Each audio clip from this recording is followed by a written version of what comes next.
Oh, there's finally a Legacy of Kain remaster. Oh wait, it's not Soul Reaver? Those were remastered last year?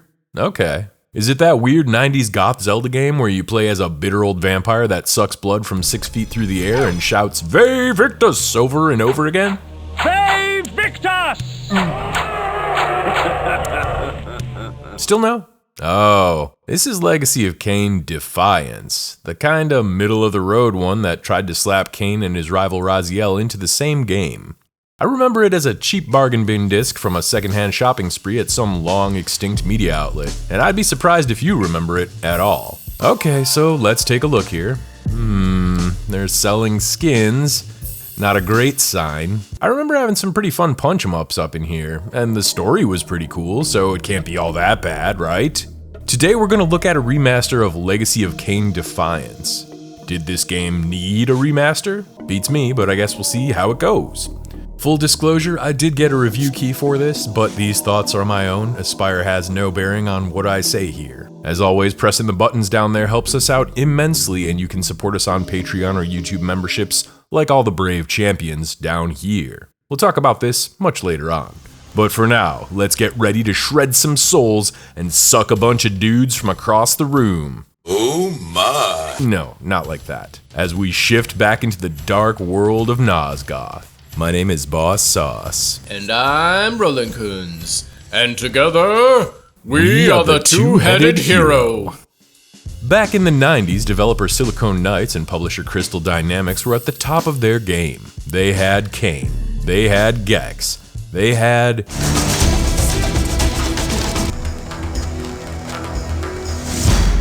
Akuji the Heartless. They had it all. So nearly 30 years later, there's at least a couple of good reasons to try and unearth the crusty sarcophagus that contained Soul Reaver 1 and 2. Plus, they star a fallen angel with half of a face that can hop dimensions and slurp up souls through a scarf.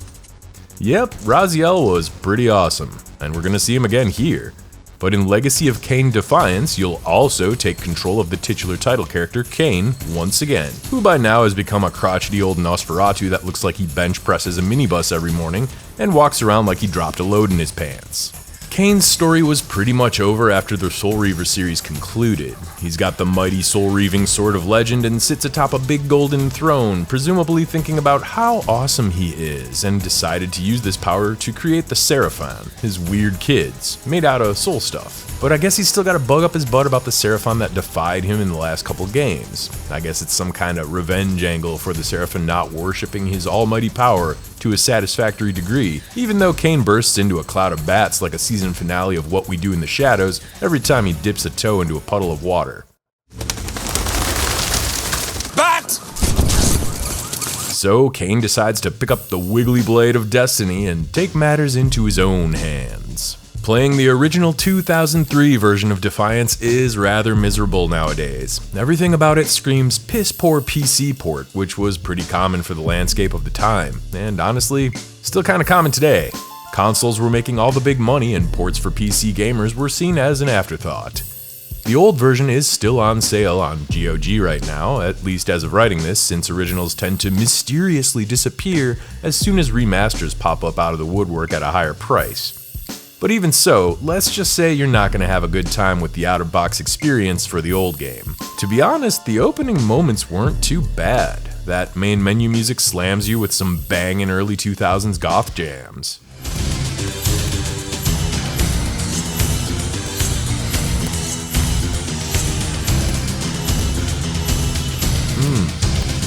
That's good.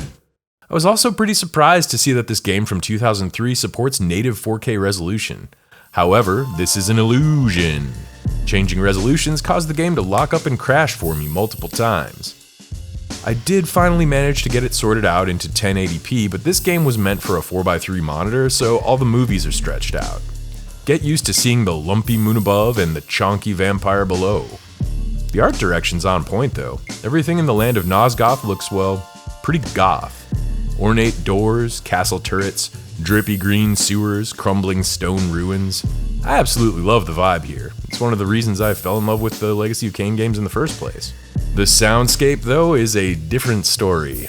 Audio stutters came and went without any rhyme or reason, and there's not much for ambience. Awesome voice acting though.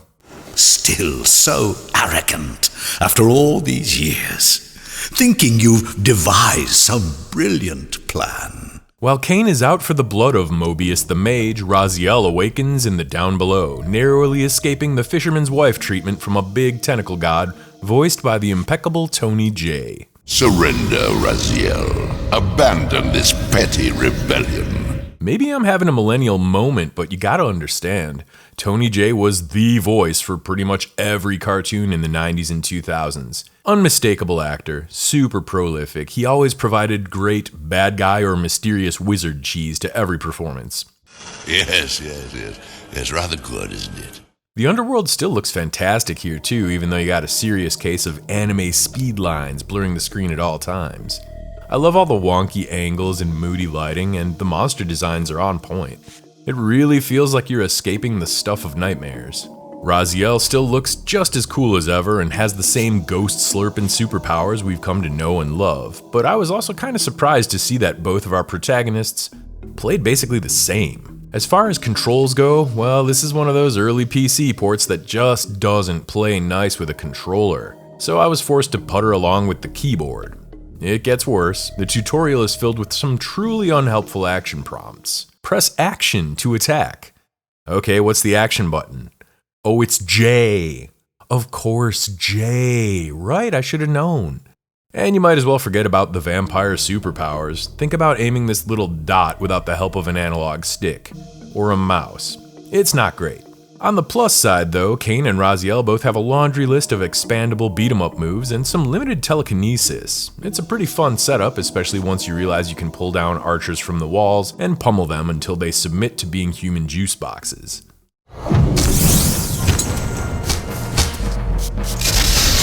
So let's take a look at the remaster here. The beat-em-up hacky-slashy action from the prior games is probably at its best it's ever been, and with proper controller support provided by the remaster, it finally feels fast and furious enough to be fun again. There's a decent amount of enemy variety, and things get hectic once magic users, vampire hunters, and green laser zombies get added to the mix. This is great with the exception of these bullshit arrow turrets that knock you down. Man, fuck these arrow turrets. Nobody likes fighting a turret.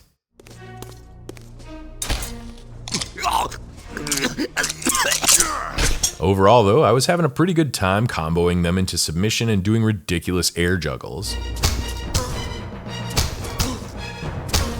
Fights are fairly cinematic and there's a big move list for each character that slowly unlocks over the course of combat. As far as I could tell, this doesn't seem to be tied to anything in particular other than how many dudes have received the beatdown. At its best, combat works kind of like a rudimentary version of the Batman Arkham games, although all the knights and beasts were spongy enough to make me feel more like I was tickling them with a Nerf bat instead of slicing off chunks with an all-powerful ancient sword. The sense of weight and impact just felt better in the original game somehow. Raziel can roll slop his way around damage, and Kain gets a bloodborne dodge that turns him into a mist. You can also suck dudes mid-combat to restore your health. Oh my. No, not like that. But it's pretty funny that their buddies will just stand around waiting for you to finish eating instead of trying to stop you. I'll just wait here until you're done, okay? Take your time. Nearly all the environmental traps and hazards are gone from the prior two games, making fights feel fairly straightforward. There's still a couple standout sections like this bridge battle, but overall it's just not as satisfying as taking down the abominations from Soul Reaver with a beam of sunlight, or a spear ripped right off of a castle wall. The camera has been totally reworked for the remaster. While the original did a pretty good job at keeping Kain in the frame with its Resident Evil style fixed camera angles, this modern over-the-shoulder approach works a lot better for focusing in on the action, and comes in pretty clutch for some of the peskier jumping puzzles. Most players are going to choose the new camera, and I can't really blame them, but I also can't shake the feeling that something got lost here in the name of aligning with action game standards. One really excellent addition that the remaster offers is the map. It's so much easier to find your way around. Crazy enough, the original game had no map at all, and mid-2000s level design is not super conducive to figuring out where you need to go. Menus are improved all around, honestly, providing some helpful tips on how to use Kain and Raziel's unique abilities, even though they function pretty similarly to each other in practice. Telekinesis is the big major new mechanic in Defiance, and both Kain and Raziel can command it to pull guards off of walls and toss them around, or bust down big pillars, or just turn crates into garbage. Kain has a host of contextual abilities like Big Jump, which kinda just feels like a glorified cutscene rather than an actual character trait. Even Legacy of Kain 1 had some cool transformations into a wolf or a mist, so this just kinda feels Raziel clearly has the edge here. He's able to shift between the physical and spectral realms, taking the power of the Soul Reaver along for the ride, and it's kind of fun that he has to put his skin back on every single time he changes form.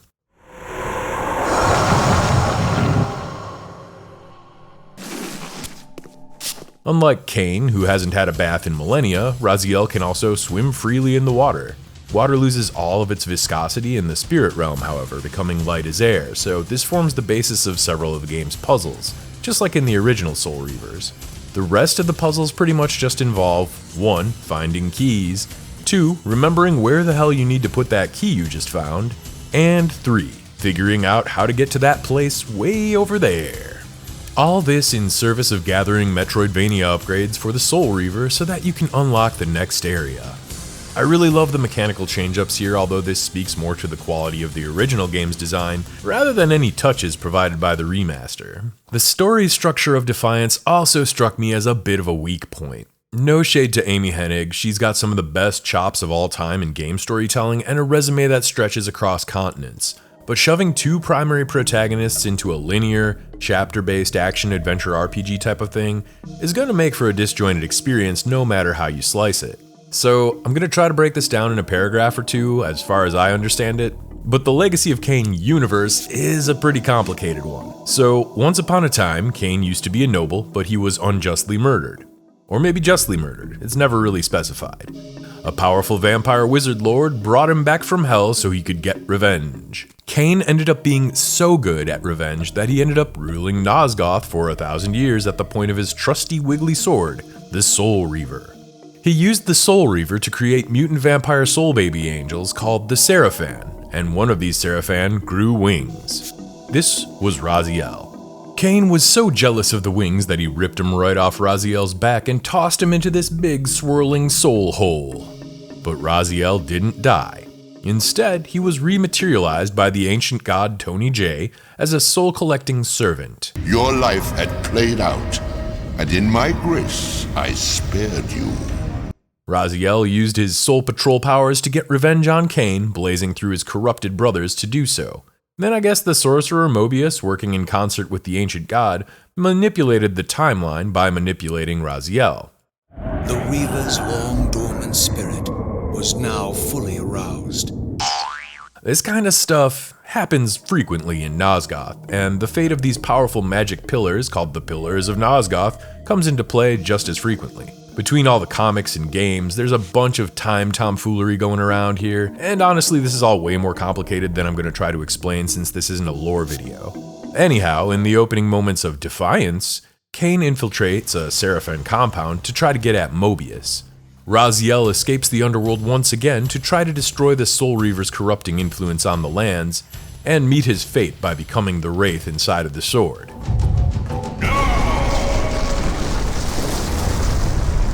Clearly my escape had not been anticipated. Mobius is doing some sneaky shit with the ancient god again. All the major players are working to alter the timeline, which somehow revolves around Raziel, and everyone seems to absolutely hate each other. Throughout the whole thing, there's a constant kinda will they won't they rivalry between Kain and Raziel. I kind of imagine it going down like this. Raziel, I hate your guts, but I love your scarf. Kain, you vile fiend. Are you messing with the timeline again? Ha ha ha ha ha! Of course, Raziel, but only so that I can take control of the threads of fate by heading to patreon.com/twoheadedhero to support them in their endeavor to cover games just like this one. In doing so, I shall become more powerful than ever before. A plan truly nefarious and worthy of the Lord of Blood.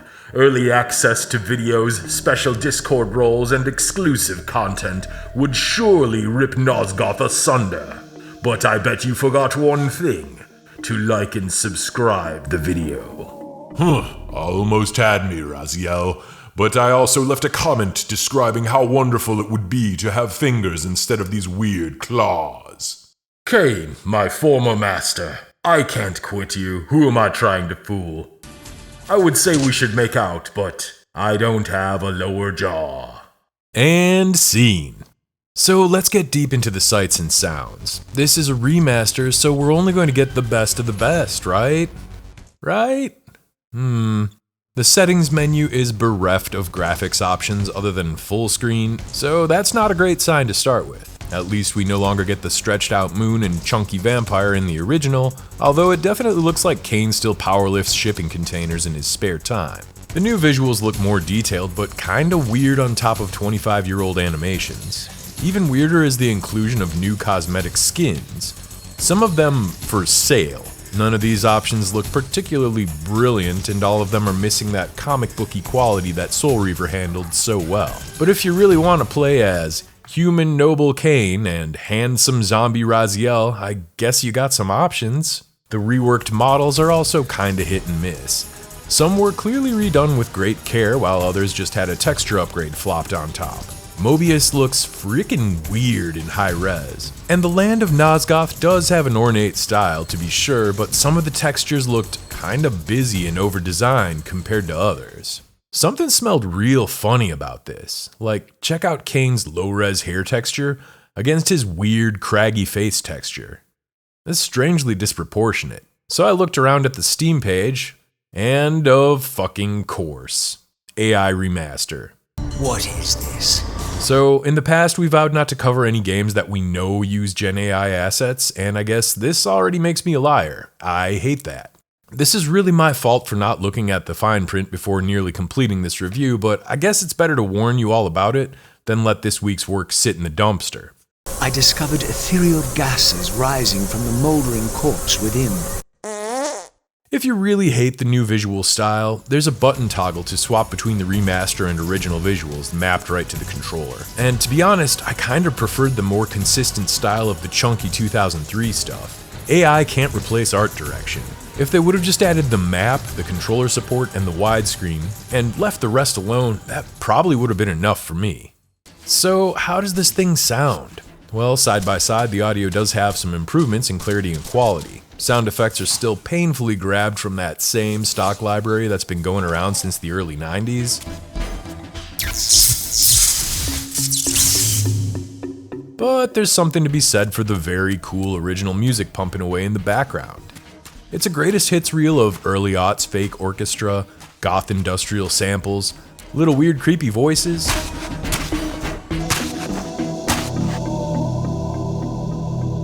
All neat stuff that adds to the vampire cheese factor.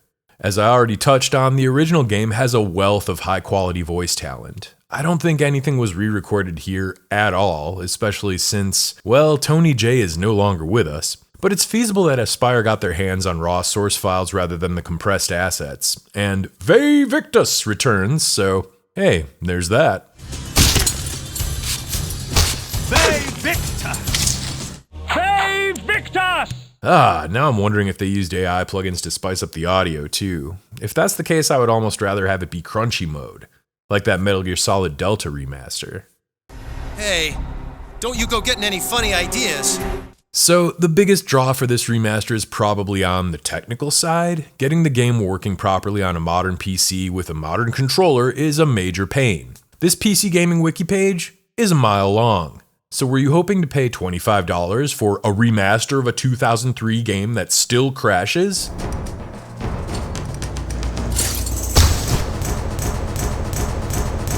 What the hell? I know I wasn't. Glitches also appear during cutscenes that didn't appear in the original game, like, what the fuck is this tentacle doing? I particularly hate that the game looks like you can save anywhere, but this is in fact a clever illusion. So no matter where you hit that save button, you're gonna end up at the last checkpoint, and there's only 10 save slots in total. So that means there's no way to save scum. You can get this game here at our affiliate link if you want to support our channel, but I mean, if you're a die-hard Kain fan, At least buy it on GOG so that you'll get it DRM free. It is possible to just enjoy the original art direction and updates to the gameplay by turning off the AI visual slop. So if you're looking for a nostalgia trip into Nosgoth, this is probably the easiest out-of-box solution. But I think it's really hard to justify spending money on skin packs and slop-bot remasters when you could find better, more modern Zelda-likes elsewhere. And honestly, if there was one game in the series that could really use some punching up, it's the first game, Blood Omen. That thing could really use some love. Once again, thank you all for watching. Big shout out to all the brave heroes that gather around the tavern over on Patreon. Wolfgang Bristol, Adam Uselman, Amelie McNamara, James Blake, Yaroslav Rybaki, Jim DiFrancesco, Vinny2142, Vulpes, Cameron Frement, Dominic Nguyen, John Williams, Mahogany God King, and the rest. We did lose a few patrons lately and times are understandably tough out there, so anything you decide to donate helps us out far more than you know. But if you're unable to toss a couple coins our way because a vampire is chomping on your neck right now, you can still help us out by hitting all those buttons down there, mashing a little comment into the text box, and shaking down that algorithm like a newborn baby. If you're still here, thank you again for all the support. We'll see you on the next Two-Headed Hero. Locked. What a love of doors these pathetic humans have.